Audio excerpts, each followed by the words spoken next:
আসসালামু আলাইকুম। এই চেয়ারম্যান বিছনার চাদর বালিশের কভার সব আনছিল, তো এটা ব্যবহার হচ্ছে ইনশাল্লাহ আলহামদুলিল্লাহ। আজকের রান্না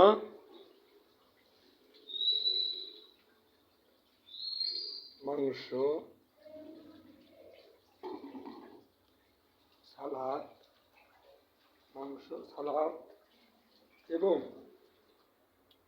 বোনা খিচুড়ি। ইনশাল্লাহ বোনা খিচুড়ি গাজর দেওয়া হয়েছে আলহামদুলিল্লাহ। আল্লাহকে বলি, আল্লাহ ভালো মন্দ খাওয়াও, আর তোমাকে যেন সিজদা করতে পারি, প্রতিদিন দিনে 100 বার কালেমা পড়তে পারি।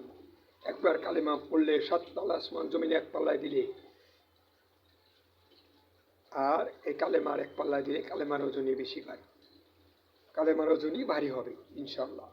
শুধু তাই না, প্রতিদিন যে 100 বার করে কালেমা পড়বে, কাল কিয়ামতের ময়দানে অন্ধকার রাত্রে জ্যোৎস্নার মতো রূপ উঠাইবে।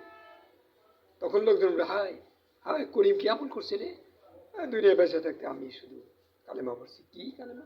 100 বার লা ইলাহা ইল্লাল্লাহ, লা ইলাহা ইল্লাল্লাহ, লা ইলাহা ইল্লাল্লাহ।